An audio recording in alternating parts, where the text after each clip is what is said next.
नमस्कार मित्रों, सभी का स्वागत है आपके अपने चैनल स्वरान एकेडमी क्लासेस पर। यहाँ हम बात करेंगे गवर्नमेंट कॉलेज में चॉइस फिलिंग जो आप कर रहे हैं उसके संदर्भ में, और काउंसलिंग जो होती है आपकी किस रैंक के, यानी जनरल रैंक के या कैटेगरी रैंक के हिसाब से होती है। तो आइए दोनों जो कन्फ्यूजन्स आपके हैं उनको हम दूर कर देते हैं इस पर्टिकुलर वीडियो में। देखिए, ये इसकी ऑफिशियल वेबसाइट है, आप सभी लोग यहाँ पर आते हैं और यहीं से इसकी चॉइस फिलिंग और बाकायदा बाकी चीज़ें यहाँ पर आ चुकी हैं। तो यहाँ पर आपने रिजेक्टेड देखी, चीज़ें देखी। अब यहाँ पर हम आपको दिखाते हैं कुछ इंपॉर्टेंट चीज़ जो आप जो है जिसका जिक्र आप कर पाएंगे आसानी से। देखिए, यहाँ पर सबसे पहले हम आपको एक चीज़ इन्फॉर्म कर दें, क्योंकि हर कॉलेज में कोई ना कोई कोर्स है और यहाँ टोटल कॉलेजेस जो हैं आपके पास, देखिए गवर्नमेंट के सारे कॉलेजेस जो हैं वो कितने हैं, 30 कॉलेजेस हैं। तो आप 30 तो भरेंगे नहीं, क्योंकि अगर नहीं करना चाहते उन 30 में से तो आप 30 नहीं भरेंगे, 5 भरेंगे, 10 भरेंगे, 20 भरेंगे। हो सकता है कुछ लोग 30 के 30 भर दें। तो अगर उन्हें किसी न किसी कॉलेज से ही करना ही है तो वो देख लें। अब आपको सबसे पहले करना क्या है, आप अपने मनपसंद के कॉलेजेस की लिस्ट बना लीजिए। सबसे पहले जैसे आप गणेशंकर विद्यार्थी लेना चाहते हैं या KGMU लेना चाहते हैं, मान लीजिए KGMU लेना चाहते हैं तो आपने KGMU ले लिया कहा, और अब KGMU का कौन सा कोर्स आप करना चाहते हैं। जैसे मान लीजिए KGMU का आपका DMLT करना चाहते हैं तो आपने DMLT KGMU लिखा और उसके सामने DMLT लिख दिया लिस्ट में। फिर उसके बाद आप चाहते हैं कि हम DMLT ही करना चाहते हैं, कॉलेज कोई भी हो, तो फिर सारे आप DMLT की चुनिए। जैसे गणेशंकर विद्यार्थी ले लीजिए, इसके बाद फिर उसके बाद आप ये भी DMLT ही रहेगा इसका। फिर अगर आप बीच में चाहते हैं कि नहीं, अब इन कॉलेजों के बाद मान लीजिए आपने 4 कॉलेजेस लिए, आप कहा कि MLN जो हम लेंगे यानी MLN ले, और इससे हम चाहते हैं कि हम OT कर लें या एक्सरे कर लें, एक्सरे ही मिल जाए हमको तो हम कर लेंगे।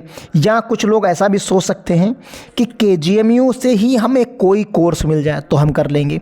तो फिर वो KGMU का कॉलेज सेलेक्ट करें और सारे उसके कोर्सेज सेलेक्ट कर लें, फिर उसके बाद ही दूसरा कॉलेज सेलेक्ट करें।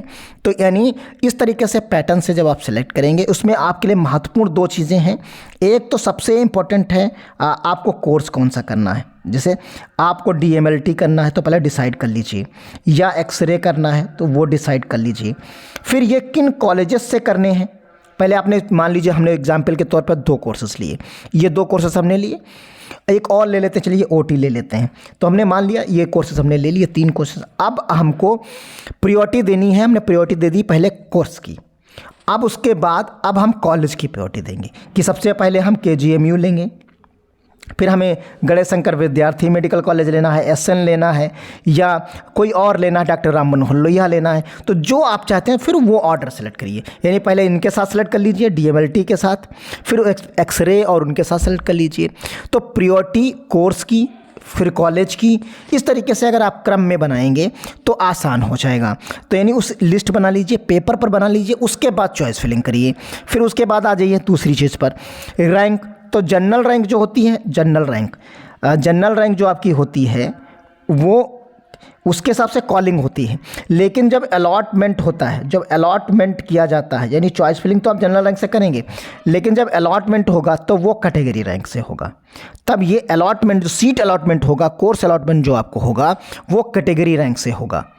तो यानी कभी कभी आप देखेंगे कि जनरल कैंडिडेट का होगा कि उसकी ज़्यादा कम रैंक वाला सेलेक्ट नहीं होगा, लेकिन जो कैटेगरीज़ में होंगे EWS, OBC, SC, ST, उनकी कैटेगरी रैंक के हिसाब से उनको सीट मिल जाएगी, लेकिन उनकी जनरल रैंक आपकी जनरल रैंक से ज़्यादा होगी।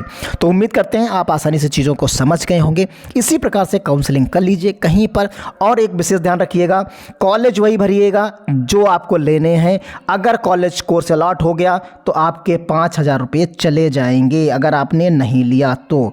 यानी इनको आपको ध्यान में रखना है, यानी ये 5,000 रुपये ना जाने पाए। मिलते हैं अगली अपडेट के साथ, तब तक के लिए धन्यवाद। जय हिंद, जय भारत।